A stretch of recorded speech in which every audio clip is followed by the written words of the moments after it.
We're very fortunate to have with us today a person who has worked on place-based cultural tourism projects from British Columbia to Newfoundland. A former manager of arts development for Greater Victoria, the city of Kelowna, Stephen Thorne has written extensively on cultural tourism, has presented at more than 60 regional, national, and international conferences. He teaches at the Cultural Resource Management Program at the University of Victoria. He's been a regular lecturer for the graduate program in tourism policy and planning at the University of Waterloo. Holding a master's degree in leisure studies and specializing in cultural development, Stephen works independently and in association with Toronto-based TCI Management Consultants, Washington-based Sustainable Tourism International, and Edinburgh-based Team Tourism Consulting. Please join me in welcoming Stephen Thorne.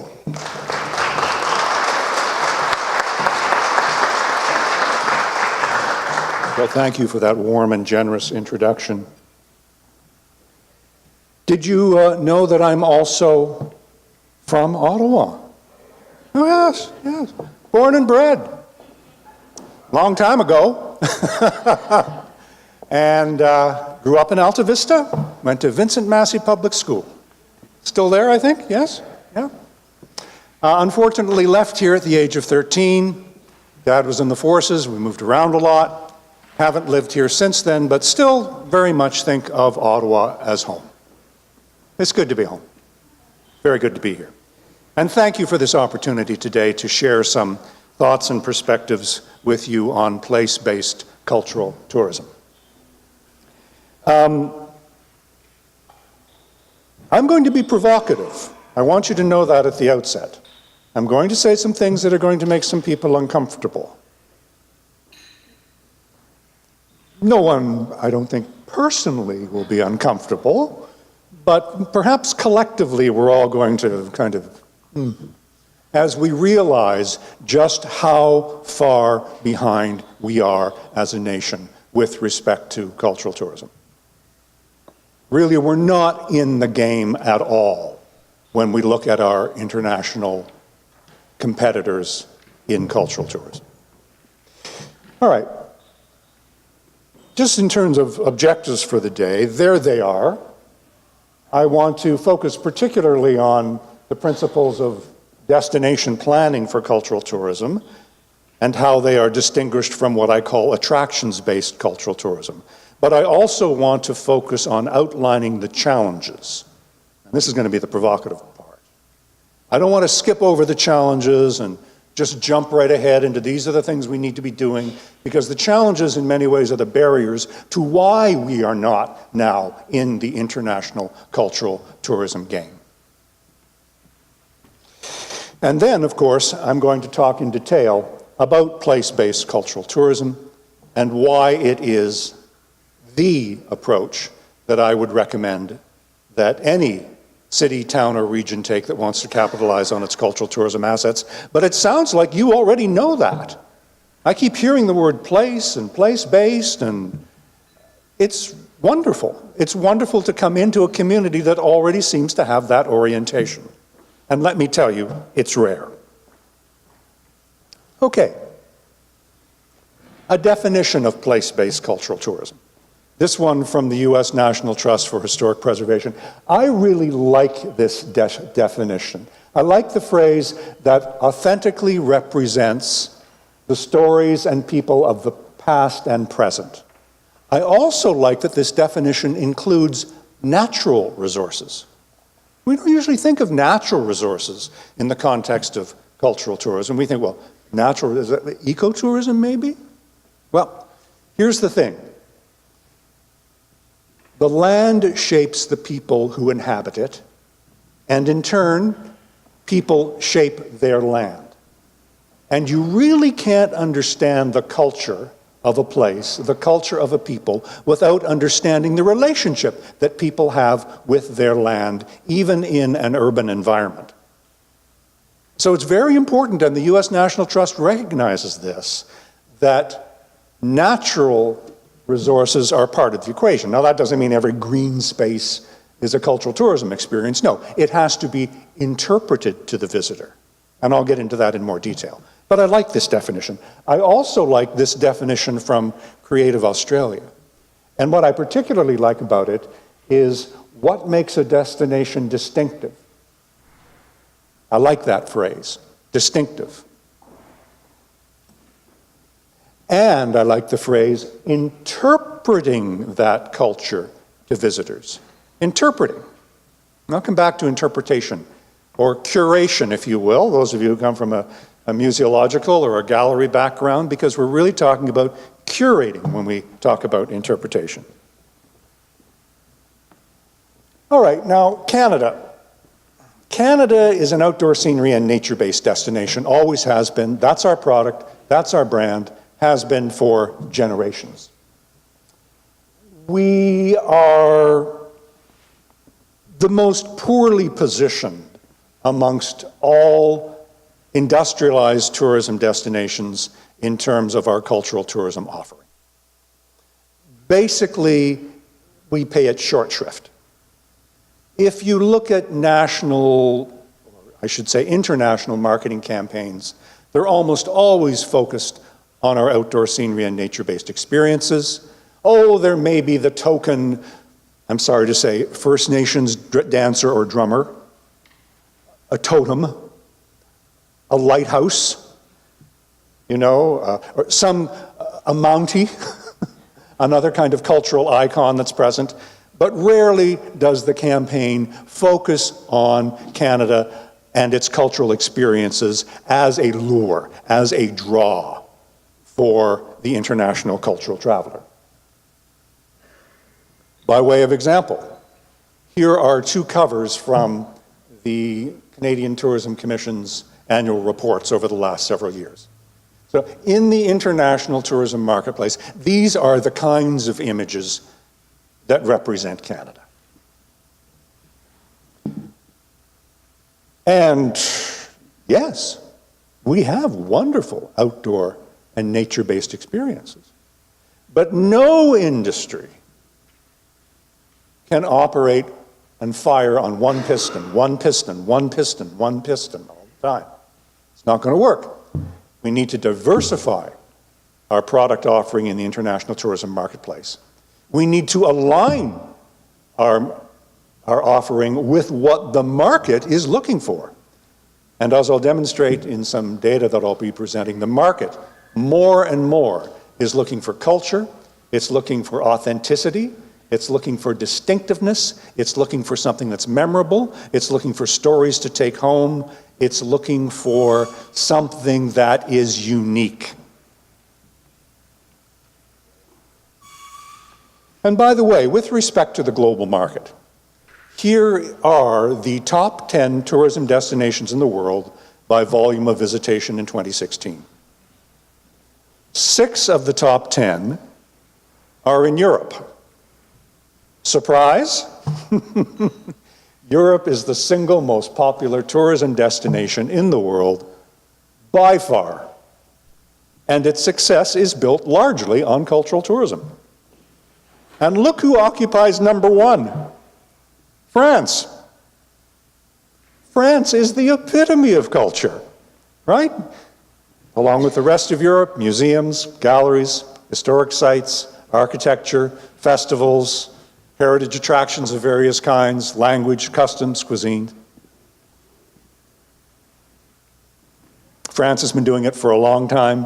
It's been doing it very, very well. And we have a lot to learn from France. We have a lot to learn from Europe. Now, this is one of those sobering and sort of disquieting slides. And not really provocative because it is factual, but yes, this is the slide that we are on and have been on for some time.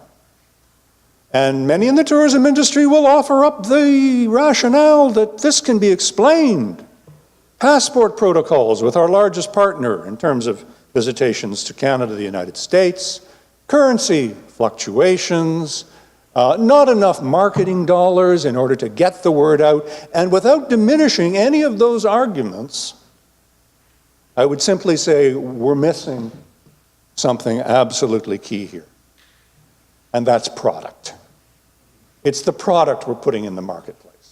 We've got to diversify our product. We've got to start bringing culture to the table in a serious way.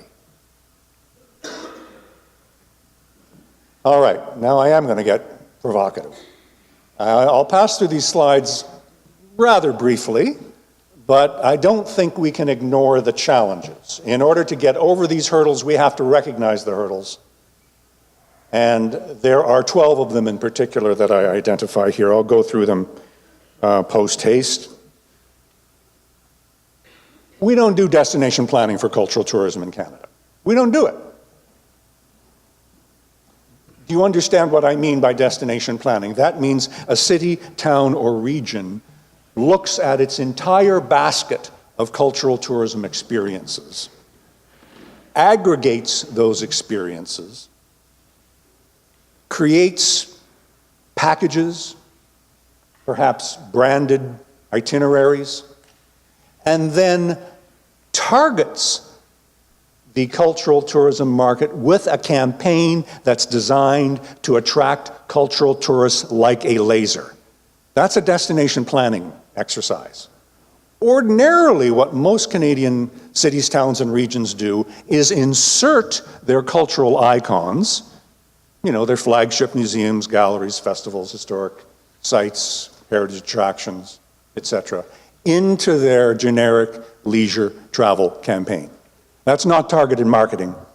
That's not targeting by segment.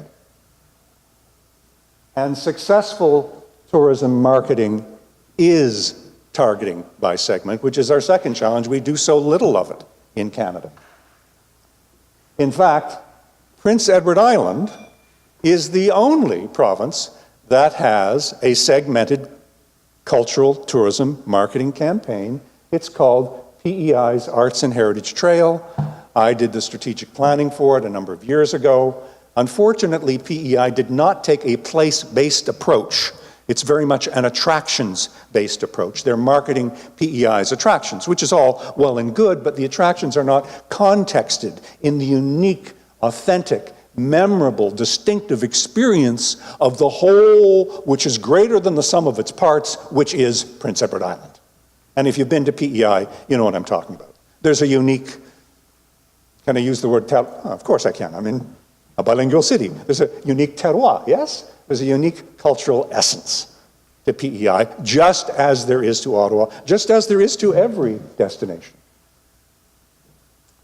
Challenge. The domestic demand for cultural tourism is largely unknown, even within the tourism industry. This, by the way, is Stats Canada data. And Stats Canada data, these numbers come out every couple of years, and they're always basically telling us the same thing. And just look at what they say. More domestic trips taken by Canadians include historic sites, plays or concerts, museums or galleries, that include fishing, spectator sports, golfing, canoeing or kayaking, casino gambling, cycling, theme parks, or downhill skiing. Can you believe it? It's the truth. The numbers are there. Challenge number 4, the US demand for cultural tourism is mostly unknown. And for those of you who are in the festival industry here in Ottawa, look at that first bullet. And then look at the second bullet. And see how those two bullets go together and what they tell you with respect to our opportunity. It's remarkable. So there is a lot of cultural tourism already in Canada, but a lot of it's kind of flying under the radar. It's happening, but we're not capitalizing on it because we're not approaching it in a strategic manner. Challenge number 4. Now this is US domestic demand. This is US travelers within the United States. Nonetheless, I think we can extrapolate from it to what it can mean for Canada. Yes, among US boomers, Gen X, and millennials, culinary interest and cultural interest exceeds interest by activity seekers and nature lovers. What does Canada go after? Activity seekers and nature lovers.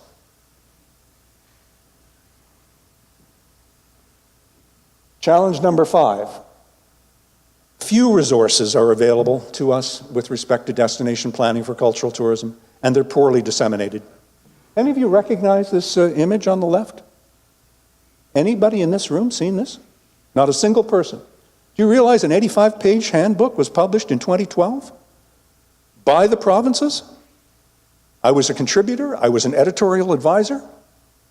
It's basically in libraries. No industry dissemination, no uptake. Really a lost opportunity. So resources are out there. They're just not getting into the hands of those who know how to capitalize on them. I'm sorry to say, no leadership from the CTC with respect to destination planning for cultural tourism. Now, the CTC does a lot of wonderful things, don't misunderstand me, but it does not provide any leadership in this area. And we need it. Similarly, the Ministry of Tourism does wonderful things. Cultural Attractions Fund, Celebrate Ontario, Ontario Arts Council's increased funding. I mean, these are all dramatic, positive steps towards helping individual cultural organizations and entities market themselves, but in terms of destination planning, there's nothing that the ministry has to offer you, has to offer us. And finally, the Tourism Industry Association of Canada. I had to laugh. This is from their 2016 annual report. The text box on the left literally is the very last bullet on page 44 that appears immediately above the appendices.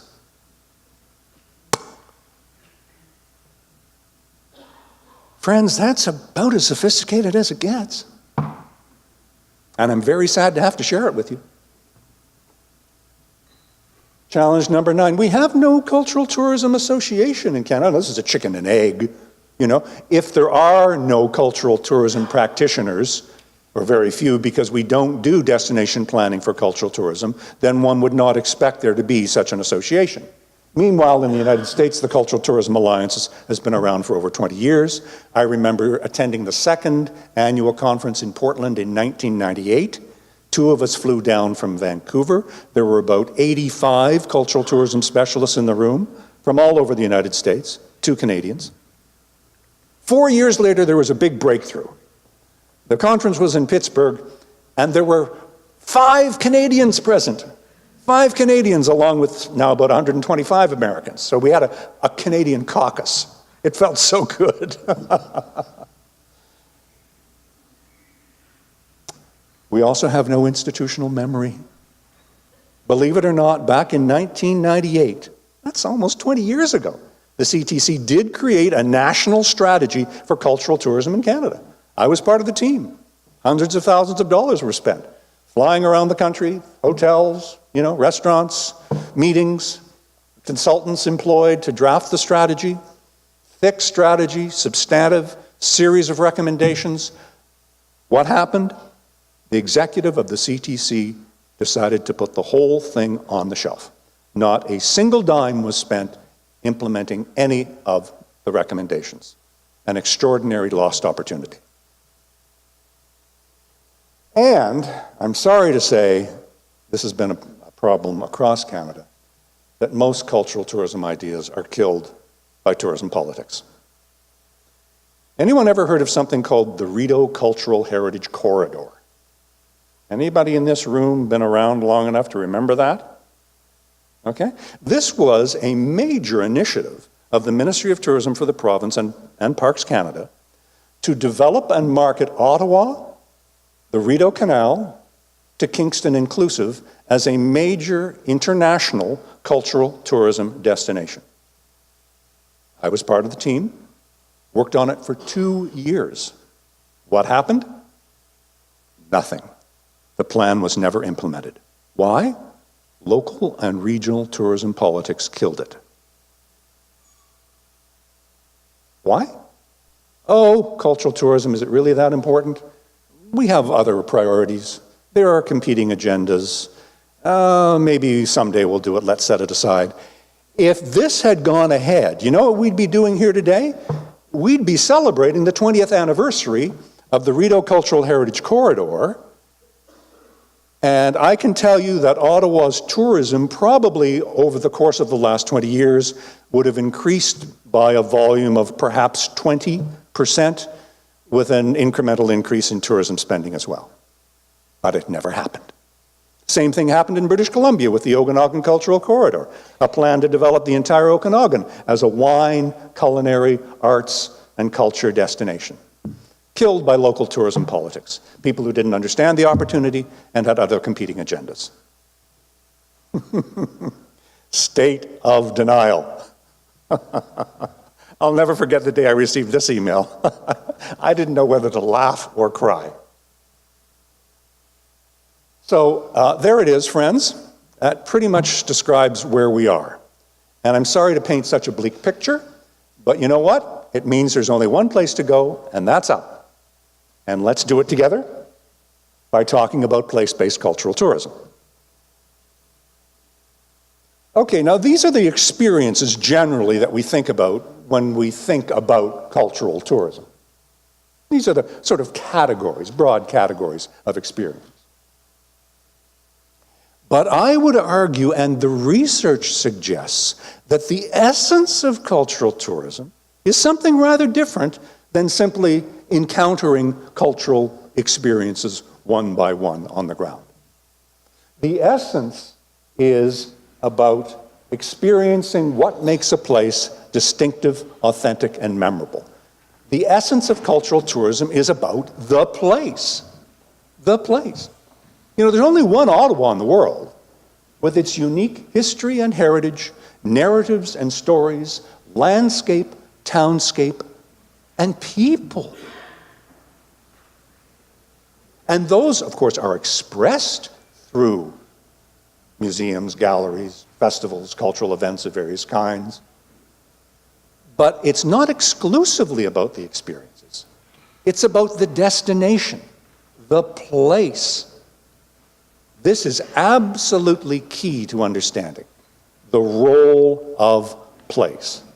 Too often, we think of the place, whether it's Quebec City or whether it's Ottawa or whether it's Kingston or Toronto, the place is sort of incidental. You know, it's the attractions. The attractions. Let's market the attractions.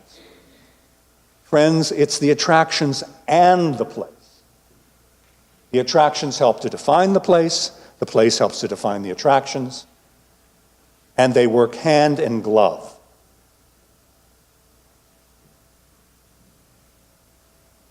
Yes, that's what it's all about, to experience place. It is a destination's most strategic asset. Because whether we're talking about Kyoto or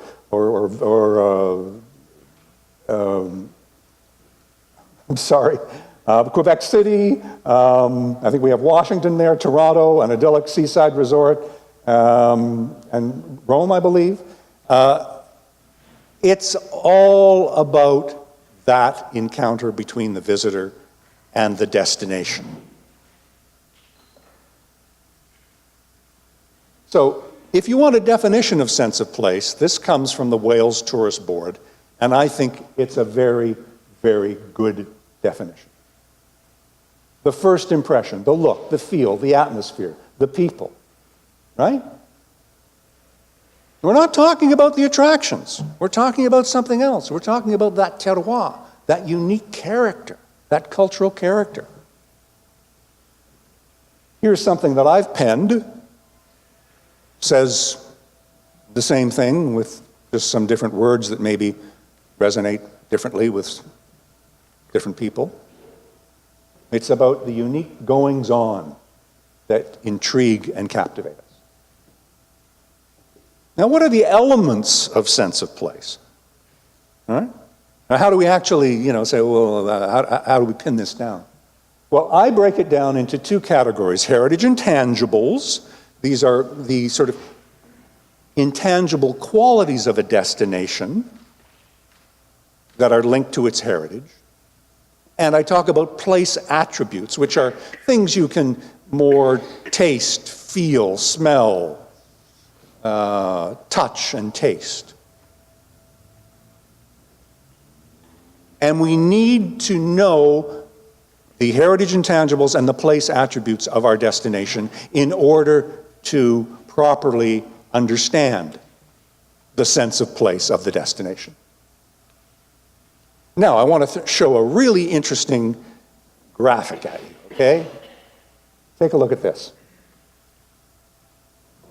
The 5 cultural tourism clusters. Research has shown that basically we can break down tourism into human or social heritage, if you like, agricultural and industrial heritage, the arts, cuisine, and interpreted natural history. So these are the 5 cultural tourism clusters, and when we do destination planning and go through an inventory process, these are the clusters that we use as a point of departure for the inventory. And it's a web of interconnectivity. These are connected to each other. In some ways, it's an artificial distinction to break these down into these individual boxes, but this is what you need to do in a destination planning exercise. And if we want to take this even one step further, in the destination planning exercise, we can see the experiences beneath each of the boxes that have been inventoried and categorized. Then we have something I call place interpretation. And when we bring place interpretation to bear, we end up with the sense of place of the destination. So what is place interpretation? Well, it's really about curating the destination, as I said earlier. You're all familiar with Rick Steves' Europe. I love the program. You probably do too. He always starts out with that 30,000-foot view, right? He doesn't just drop you into the Louvre when we're in Paris. No, he gives you that overview. He curates the destination. Then he brings you down to earth and takes you through the various cultural experiences. So it's absolutely essential to use place interpretation as a part of how you move forward with place-based cultural tourism. So how do we develop such a destination? Well, we inventory, assess, and categorize all the cultural tourism experiences of the destination. It's a deep dive. Then, having done so, we weave together the experiences that we've found on the ground into what I call theme-branded tour routes, or, if you will, theme-branded tour itineraries.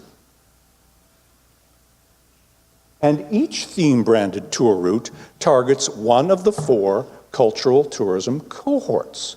What are the cultural tourism cohorts? Well, cultural tourists are not a generic group of travelers. In fact, research from the Canadian Tourism Commission has shown us that there are 4 cultural tourism cohorts, shown here in order of their size in the tourism marketplace, although I think it's fair to say that wine and culinary enthusiasts or foodies are rapidly moving up the ladder. Food is so hot. It's so hot. By the way, I did a strategic plan for Whistler, and this is just a graphic to show you how we took Whistler's cultural themes, its theme-branded tour routes, and we matched them to the cultural tourism cohorts. So we had, as you can see, 6 themes: arts, minds, and mountains, targeted visual arts enthusiasts and performing arts enthusiasts. Our true nature was all about the great outdoors in Whistler, the outdoor natural history experience. Whistler a la carte, goes without saying, dining, Valley of Dreams, the settlement and the history of the settlement of the Whistler area, a shared journey, the First Nations experience, and finally, because wellness is so much a part of the Whistler experience, although we don't ordinarily think of it as a cultural tourism product, we created a theme specific for wellness. Now, each one of these tour routes is made up of 3 different categories of experience, what I call lead, supporting, and sustaining experiences. And it's a very simple concept. Your leads are your icons, your flagships, your marquee experiences.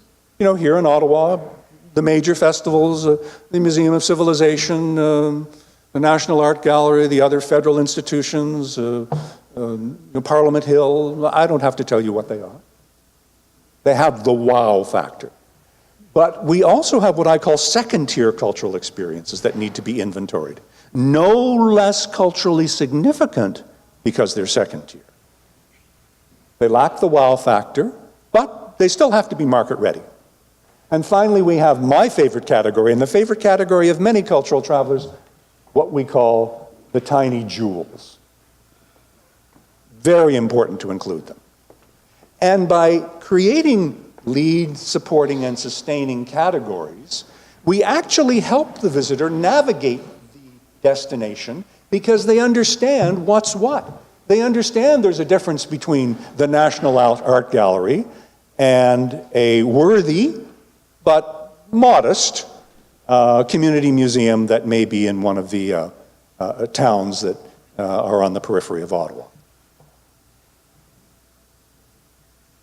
Now, after we've done this exercise of categorizing the experiences, we then inventory the heritage, intangibles, and place attributes of the destination. And I pointed out that list earlier of heritage, intangibles, and place attributes. So, we capitalize on the sense of place through highlighting the heritage, intangibles, and place attributes of the destination. We showcase through narratives and stories, history and heritage, landscape, townscape, and people. People are absolutely key to this equation. So we interpret and market sense of place in tandem with the cultural experiences. And there are those lists again. So, to sum up, and this is really what we might call frame flipping, the destination is the tourism product, composed of its cultural tourism experiences, plus its heritage intangibles and its place attributes, right? The destination is the product. We're used to thinking of the attractions in aggregate as being the product, and the destination is kind of, well, incidental. No. Flip it. It's the other way around. What is it that makes Ottawa unique, authentic, and memorable? That's what a traveler wants to know. That's the hook, first of all, that's going to pull them in, along with the cornucopia of experiences that are on offer here. Simply put, the place is the product. The place is the product. And as my good friend Dr. Stephen Smith says, yeah, that says it all. An immersive experience of a destination. So, I ask you, is it time for Ottawa? Yes, it is time. Ottawa, my Lord, you have everything here in terms of cultural assets and sense of place and heritage attributes, heritage intangibles rather, and place attributes. You have it all.